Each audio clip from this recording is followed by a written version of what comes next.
Hey y'all, Cameron here from Scooby-Doo and Cameron 2, and today I'm going to be doing my review of Scooby-Doo and Guess Who, the complete second season. You guys, I am so excited that they finally put Scooby-Doo and Guess Who, the second season out on DVD, and it actually releases on June 28th, which is today, and I'm so excited to be reviewing it. Scooby-Doo and Guess Who is a wonderful series. I really like it. It kind of reminds me of the new Scooby-Doo movies set back from the 70s. And I really do appreciate Warner Brothers Home Entertainment for sending me a free copy of this to review. So thank you so much for sponsoring me, Warner Brothers, and thank you for letting me do this review. I really do appreciate it.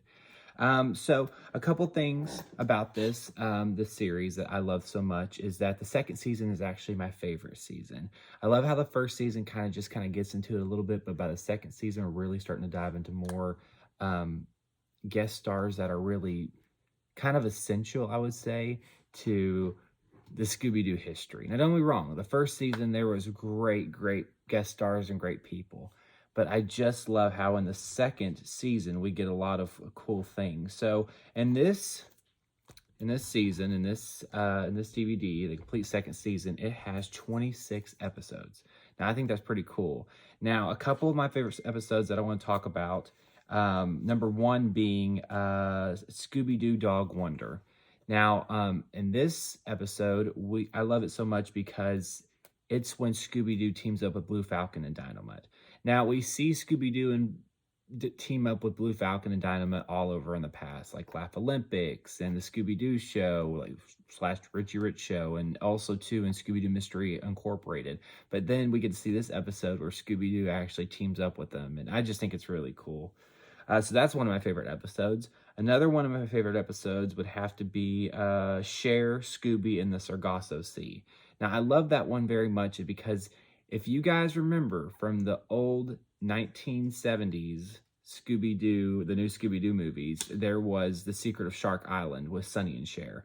So Cher loves Scooby-Doo. I saw her tweet out about it. I saw her really give a lot of love to Scooby-Doo when this episode premiered on HBO Max. So it was cool to watch this and to watch, The Secret of Shark Island, kind of go back and compare the two. It was really neat. I loved how they kind of kept with the shark creatures from both episodes. So that was really cool to see. It was really cool to see Cher come back. And for Cher, I mean, heck, 40, 50 years later, still loving Scooby-Doo. It's amazing.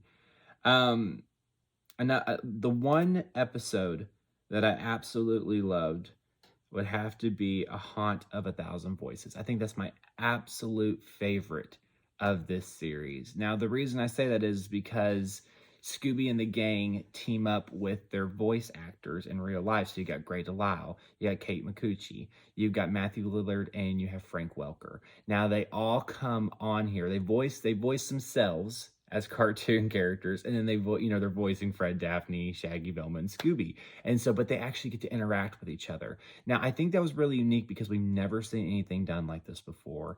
And I think it was also unique too because I mean, the voice actors were really having to, voice themselves and then switch over and voice the characters and go right back to themselves. So, I mean, it just shows how much talent those four individuals have and what they can do. And especially for Frank, I mean, voicing Fred and Scooby, he was working overtime in this episode. So it was really cool to see him in action, to see all of them in action.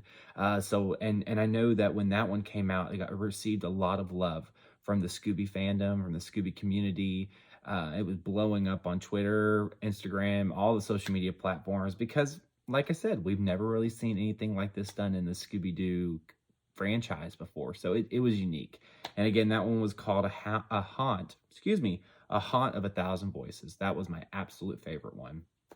And honestly, guys, there was just tons of other ones that I absolutely loved. I think it's unique how with Scooby-Doo and Guess Who, how we can get modern day celebrities and athletes and comedians and, voice actors. We can get modern day people involved with Scooby-Doo because Scooby-Doo's timeless. But I also love too how we were able to kind of go back and kind of go see some people from the past that have had their hands dipped with Scooby-Doo, that have been with Scooby-Doo. And some older celebrities too, some celebrities that have, had, I mean, they're still famous till this day, but they had their prime time careers back in the 70s and 80s. So I think that's neat. Like, for example, like I was saying, Cher, and then we have, Carol Burnett, she's in one episode. And, I mean, and you go back and you can see the other ones. So I really do think that's cool. Um, I mean, 26 episodes, you guys. I strongly suggest wherever DVDs are sold, go get this. It's a great DVD. Here's kind of the back cover art a little bit. Kind of show that up to the camera a little bit. So it's really neat. So be sure and go get your copy. I love how Warner Brothers released this a day after the third anniversary of Scooby-Doo and Guess Who, because yesterday was June 27th, and that marked the 1-year anniversary of Scooby-Doo, or excuse me, not the 1-year anniversary, the 3-year anniversary of Scooby-Doo and Guess Who, because Scooby-Doo and Guess Who was released on June 27th, 2019. And so I remember I was there when the very first episode released. I was there when the trailer dropped for Scooby-Doo and Guess Who. So, and this is it. This wraps up the series. So this is it. It's kind of a little bittersweet, but I think it was a good wrap up. I love how they wrapped up with some of the episodes, some of the things they've done. Yeah, it was a good series overall. I loved it. I 10 out of 10. I think it was a great series. I think it recalled back to a lot of classics. I thought it kind of gave a little bit of a modern day twist on it, but yet they still kept the same styles, the mystery machine. Everything just felt like a Scooby-Doo cartoon. It was fun. It was funny. It was wholesome and good-hearted, and it's fun for the whole family.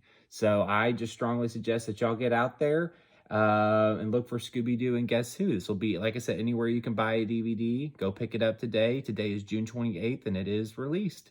So, and for people in Canada, I think it'll be coming out a little bit later. So be sure and keep your eyes out for it. But for people in the U.S., June 28th, it is released. So anyways, go get your copy. And again, Warner Brothers, thank you so much for sponsoring this review. I love being able to do this. This is fun for me, being able to talk about Scooby-Doo. I love Scooby-Doo so much. I love being able to talk about them, being able to review things like this and give my personal review, my personal experience.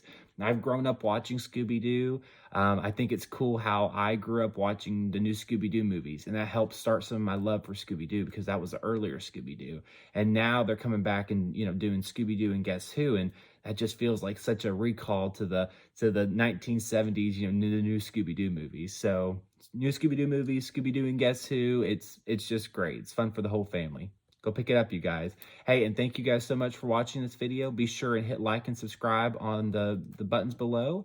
And we really do appreciate your support. And again, this video was sponsored by Warner Brothers Home Entertainment, and I really do appreciate them. Thank you guys again, and have a groovy day, y'all. Talk to y'all later. Bye.